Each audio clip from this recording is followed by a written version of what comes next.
1990ஆம் ஆண்டு ஒரு கருப்பு நாள். இலங்கையில் வடக்கில் வாழ்ந்த முஸ்லிம்களுக்கு இது இனி உங்கள் வாழ்விடமில்லை என அறிவிப்பு வந்த நாள். எல்டிடிஇ எனரால் ஆயிரக்கணக்கான முஸ்லிம்களை ஒரே கட்டளையில் அனைவரையும் வெளியேறச் சொல்லப்பட்டது. சில இடங்களில் 2 மணி நேரம், சில இடங்களில் 24 மணி நேரம். அதற்குள் வாழ்விடத்தை விட்டுச் செல்ல வேண்டும். 70,000த்திற்கும் மேற்பட்ட முஸ்லிம்கள் ஒரே நாளில் அகதிகளாக்கப்பட்டனர். வீடுகள் இழக்கப்பட்டு, நிலங்கள் பிடுங்கப்பட்டு, பணம், நகை, சொத்து எதையும் எடுத்துச் செல்ல அனுமதி மறுக்கப்பட்டு அனாதரவற்றவர்களாக்கப்பட்டார்கள். அம்மாக்கள் வாசலில் அழுதார்கள். அப்பாக்கள் தங்கள் வீடுகளை கடைசி முறையாக பார்த்தார்கள்.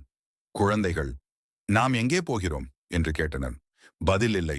துப்பாக்கியின் முனையில் ஒரு சமூகமே வாழ்விடத்தை விட்டு துரத்தப்பட்டது. ஈழம் வேண்டுமென கூறிய ஒரு கூட்டம் இன்னொரு கூட்டத்தின் உறவு, உணர்வு, உறைவிடம் அனைத்தையும் அழித்தது. இந்த வெளியேற்றம் இலங்கை வரலாற்றில் மறைக்கப்பட்ட ஒரு மனிதாபிமான பேரழிவு.